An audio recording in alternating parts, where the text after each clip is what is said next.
검찰이 유병헌 부자에게 총 8천만 원의 현상금을 걸고 공개 수배했습니다. 단일 사건으로는 최대 금액인데요. 네, 현장에 나가 있는 취재기자 연결하겠습니다. 한혜원 기자. 네, 인천지방검찰청에 나와 있습니다. 네, 검찰이 유병헌 부자를 공개 현상 수배했다고요? 네, 검찰이 유병헌 씨에 대해서는 5천만 원, 유 씨의 장남 대균 씨에 대해서는 3천만 원의 신고 보상금을 주겠다며 현상 수배를 내리고 전단을 배포했습니다. 수배 전단에는 유병헌 씨를 세월호 선사인 청해진 해운의 회장으로 명시하고 청해진 해운 등 법인의 자금을 횡령하고 배임 조세 포탈한 혐의를 적시했습니다. 수사당국은 신고자의 신변 안전을 철저히 보장해 줄 테니 소재를 알면 적극 제보해달라고 요청하는 한편 이들을 숨겨준 사람은 범인 은닉죄로 엄중하게 처벌할 것이라고 경고했습니다. 아울러 경찰은 장남 대균 씨에 이어서 유병헌 씨에 대해서도 검거시 1계급 특진을 포상으로 내걸었습니다. 검찰은 유 씨 부자를 추적하는 동시에 국세청 또 금감원 등과 함께 유 씨 일가의 재산 환수를 위한 작업에 속도를 내고 있습니다. 네, 그리고 법원이 유병헌 씨에 대해서 구속영장을 발부했죠. 네, 그렇습니다. 인천지방법원이 유병헌 씨에 대한 구속영장을 피의자 신분 없이 수사기록 검토만으로 발부했습니다. 인천지법 최의호 부장판사는 유 씨가 이미 도주한 것으로 판단되고 증거 인멸의 우려가 있다고 영장 발부 사유를 밝혔습니다. 앞서 검찰은 지난 16일 유 씨가 소환에 불응하자 체포영장을 생략하고 곧바로 사전 구속영장을 청구했습니다. 유 씨는 지난 20일 오후로 예정된 영장 심사에도 불응했는데요. 검찰은 어제 금수원을 수색했는데도 신병을 확보하지 못하자 법원에 구인장을 반납하고 신문 없이 영장을 발부해달라고 요청했습니다.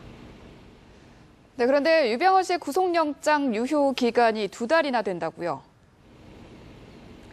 네, 그렇습니다. 통상 구속영장의 유효기간은 일주일이고 그때까지 신병이 확보되지 않으면 기소 중지를 하는 게 관례인데요.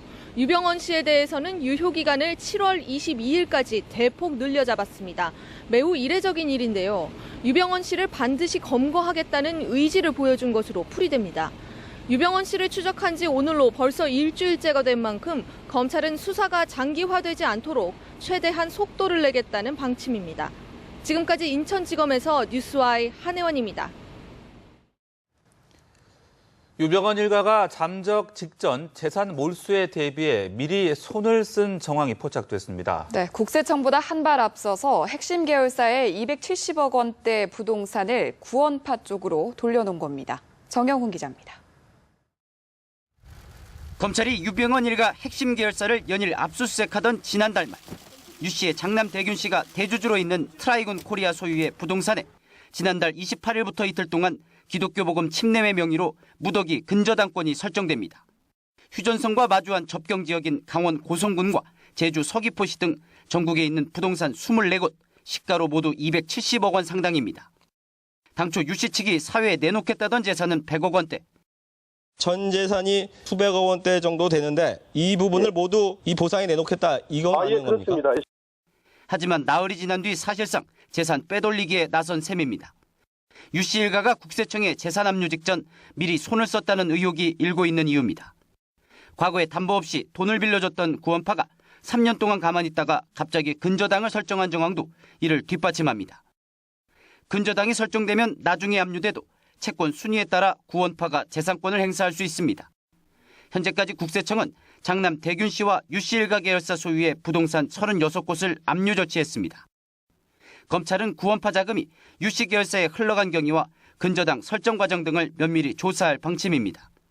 뉴스와이 정영훈입니다.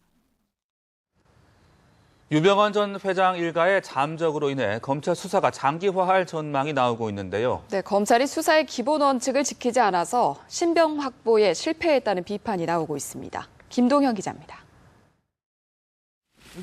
유병헌 일가를 소환하기도 전에 계열사 대표 등 8명을 구속한 검찰.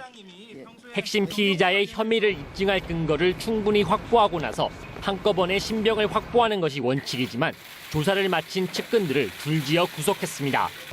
검찰에 출석하면 바로 구속이라는 뜻으로 해석한 유 씨 일가가 잠적을 택하게 된 빌미가 됐다는 해석입니다.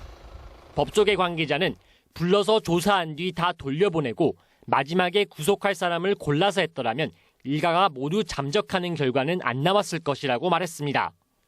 유 씨 일가를 압박하는 과정에서 지나치게 여론에 의존했다는 비판도 있습니다.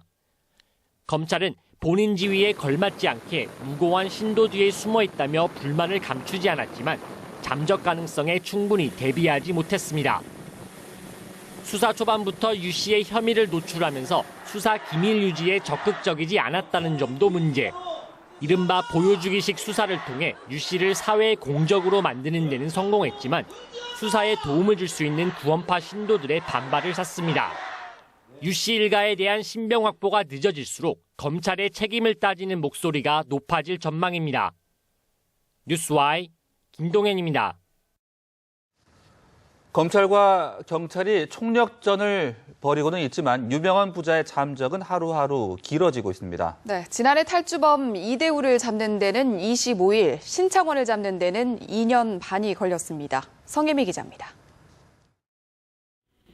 검은색 트레이닝복 차림에 수갑을 찬 남성. 화장실에서 나와 검찰 조사실로 들어가는가 싶더니 뒤돌아 달아납니다. 경찰은 탈주범 이대우를 잡기 위해 검문 검색을 강화하고 신고 보상금 1,000만 원을 내건 수배 전단을 대량 살포했습니다. 이 씨는 전국을 떠돌며 도주 행각을 벌였고 탈주 25일 만에 부산 해운대역 근처에서 붙잡혔습니다. 앞서 전주 효자 파출소에서 수갑에서 손을 빼내 도주했던 절도 피의자 강모 씨와 2012년 일산경찰서에서 수갑을 찬 채 달아났던 성폭행 피의자 노모 씨는 각각 닷새 만에 붙잡혔습니다. 검찰과 경찰은 삼면이 바다로 둘러싸인 우리나라 특성상 밀항을 하지 않는 한 검거는 시간 문제라고 자신합니다. 은행 돈 200억 원을 인출해 밀항을 시도한 김창경 미래저축은행 대표를 항구에서 체포했듯이 밀항 루트도 철저히 점검하고 있습니다. 하지만 유병원 부자의 잠적이 길어지면서 벌써 세간에서는 부산교도소를 탈옥했던 신창원이 회자되고 있습니다. 당시 수사당국은 연인원 97만 명을 투입해 은신 가능처 1,004만여 곳을 수색하고 수배전단 463만 장 살포, 5,500만 원의 현상금을 내걸었습니다. 이에 불구하고 신 씨는 2년 반 동안 추적을 따돌리고 150차례에 가까운 강절도 행각을 벌였습니다. 뉴스와이 성임입니다.